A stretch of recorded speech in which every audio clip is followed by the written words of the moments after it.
Então, os brasileiros, eles querem ouvir mais os gestores, digamos, as mensagens através de mídia social. Você quer falar com o CPF, não quer falar com o CNPJ. Exatamente. Eu quero ouvir o presidente daquela empresa falando o que ele pensa, qual o propósito que ele vai fazer. Isso virou muito claro. Tá aí a XP, que você vê o Benchimol, que é um cara totalmente mais tímido, que foi para frente da câmera falar e posta. Ele que escreve no LinkedIn dele. Eu acho que muito em breve a gente vai passar por um momento que vai ser a segunda onda dos cancelamentos. Que essa vai ser muito mais cruel e talvez só aí, neste momento, as empresas acordem pro que está acontecendo.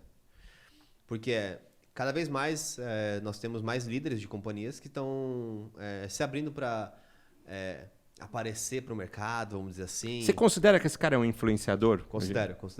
Pra caralho. É um influenciador. Porque é uma extensão, né? Os criadores de conteúdo... É que, pra mim, tem 2 pontos. Uma coisa é ser um influenciador, criador de conteúdo e usar a plataforma para monetizar e viver daquilo e trazer entretenimento ou educação, não interessa. Outra coisa é, eu tenho um outro cargo, eu tenho outro papel, mas como eu gerencio muitas pessoas, eu vou usar só como um canal de comunicação. Eu não sei se está certo ou está errado, é uma dúvida que eu tenho. Tá certo, e eu acho que o grande problema disso é que você... esse é um novo risco, que é um risco muito pior do que o dos influenciadores tradicionais. Sim, porque ele tem um legado, né, por trás. Porque, assim, acho que vai contrastar um pouco também com a proteção que é feita sobre a imagem das pessoas. Mas, de um lado, você tem muita gente na internet ou influenciadores mostrando a sua realidade. Com prós e contras, com fraquezas e transparências que você vai se habituando com o tempo, você conhece quem é aquela pessoa. Os influenciadores corporativos, a maioria das vezes, eles não são quem eles são. Eles são um personagem deles mesmos. Foram treinados para ser essa caixinha, né? E eles têm, por exemplo, como nascem no mundo corporativo, eles já nascem com imagem, assessoria de imagem, treinamento sobre postura, treinamento sobre o que falar, o que não falar. Muitos deles nem são eles que escrevem. Mas olha só. Que aí a máscara cai, né? Mas esse ponto é fala, muito eu louco. queria ouvir né? o cara da empresa falar e descobrir que é o estagiário que escreve. Se pra você ele. tem um cara ali que tem uma ferramenta poderosa de comunicação com o propósito da empresa e o público, essa distância do comunicador deveria ser bem menor. Com a imagem que ele... Desde que ele use a ferramenta para isso. Por isso que eu acho que as competências de um CEO da vida Mudaram. estão mudando. Total. Entendeu? Porque... E vou mais longe, Diego. Não é só o CEO que tem que usar. É o diretor, é o gerente. É você, sou eu. Existe uma imagem profissional que você usa esse canal de comunicação para passar. Nem que você queira separar. Tem o meu perfil pessoal, que eu vou ter as fotos do churrasco na praia de sunga branca com meus amigos, e tem o perfil profissional. Mas você tem que colocar alguma coisa ali. Eu não vejo nos próximos 5 anos um CEO que não se comunica através desse caminho. Exato, porque... Tem exemplos de empresa que quando o presidente vai mandar vem pelo blog, você recebe só no e-mail corporativo, você tem que colocar a senha, vem só a chamada assim, ó. Eu participei de uma empresa, vinha assim, vem só a chamada, leia aqui a mensagem do presidente. No e-mail corporativo, você tem que clicar, colocar uma senha para ir abrir, tá na rede da empresa para poder ler. Pô, isso não é comunicação. Tem gente indo e colocando essa comunicação, guardando a confidencialidade, mas ele coloca essa comunicação no LinkedIn, no Instagram, e você se sente mais próximo desse cara. Claro. E ele tem que estar preparado para responder, porque as pessoas também vão escrever as queixas lá, né? Exato. E aí você pega o cenário que tá todo mundo já super desgastado com as pressões tradicionais e normais do dia a dia. Assim, como 2 e 2 são 4. O burnout para as pessoas vai ser Maior. Muito maior. Não está preparada para fazer isso. Muito maior. Aí tem que saber usar isso como uma ferramenta de comunicação. Porque assim, não aconteceu tanto ainda. Eu acho que assim, os casos de criminosos que aparecem por aí, por exemplo, falaram muito de presidentes de fora que são pegos em escândalo, por exemplo. Isso acontece. Mas não tem tantos casos, por exemplo, de cancelamentos falsos. Ou tipo, o cara que fez um pequeno deslize e alguém veio em massa e fez aquela pessoa... No mercado corporativo que você tá falando. Eu duvido, por Cancelar exemplo, um desses CEO. CEOs, chegou uma galera do nada, assim, de repente, 100 pessoas, tem que morrer, seu idiota, etc. Ainda não chegou. Ainda não chegou. E se mas chegar, vai ele não vai estar Não é- preparado. Ele desliga no outro não é dia. se vai cara. chegar, vai chegar. Vai chegar, vai chegar. E eu acho que ele desliga em meia hora Vai ali. chegar. Eu tenho... Mas eu tenho muito mais conexão hoje com as empresas que eu vejo a discussão do CEO na rede do que a empresa que eu nem sei quem é o CEO. Então, exatamente. Vejo lá, a gente acabou de falar do Nubank, um problema. Pelo modelo que ele é, não tem agência. Mas você vê uma Cristina Junqueira falando, abrindo caixinha de pergunta no Instagram e respondendo. Aquilo me identifica. Sim.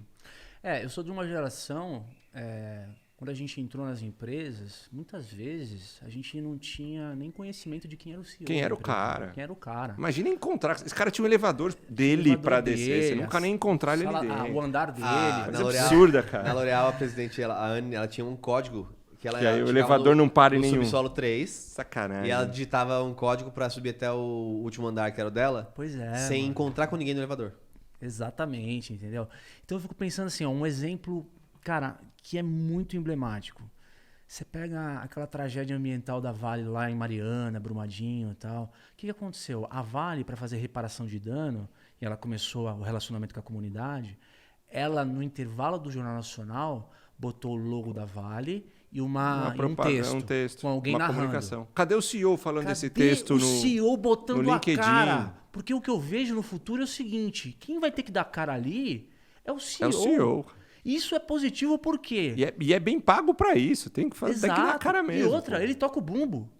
Entendeu? Assim, se o cara tá lá botando a cara, falando pra população que a Vale vai resolver o problema, cara, como é que esse cara não vai resolver? Porque ele que vai ser cobrado. As empresas não são uma entidade, são pessoas. Exato. Entendeu? Então eu acho que vai ser cada vez mais essa questão de você poder representar. E aí precisa desenvolver essa habilidade. Exato. Porque tem que ser ele que tem que responder quanto tempo ele vai gastar no celular fazendo isso, já que ele tem reunião o tempo inteiro.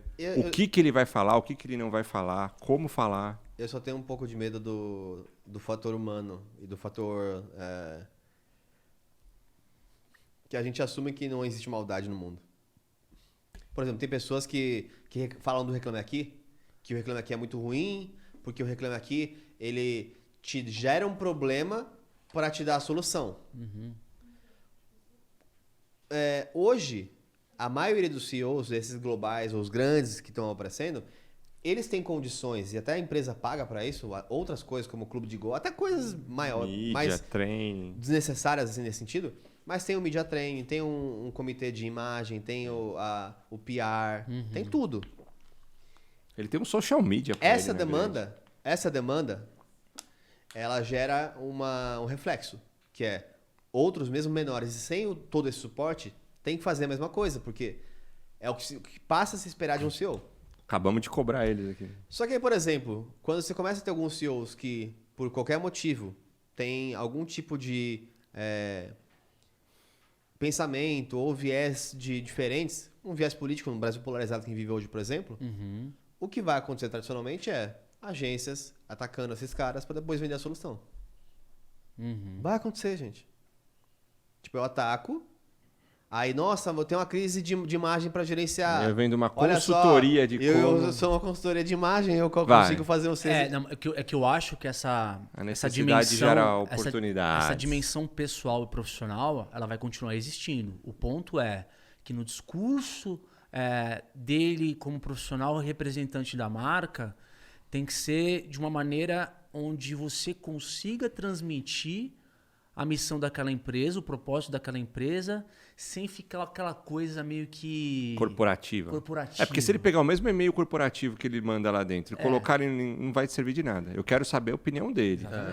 Eu não preciso ver a casa dele, se ele come picanha ou maminha na Você churrasqueira. vai voltar no Não é Bolsonaro, lifestyle. Não tem que ser influenciador. Exato, não é um exatamente. lifestyle nesse sentido. Não, e nem na Mas política, a nada. opinião dele me interessa. Se ele colocar só uma carta que foi redigida pela a mídia, escrita bonitinho, Mas é assim, né? que é assim, matou. Porra, se o CEO de um grande banco chegar e conversar em vídeo numa plataforma de rede social, dizendo quais são as iniciativas de sustentabilidade que aquele banco está fomentando, ele falando para o público, é muito diferente. muito mais credibilidade E ele ouve o resultado. do que no paper, do que no financial. Eu acho que isso vai começar a acontecer, sabe?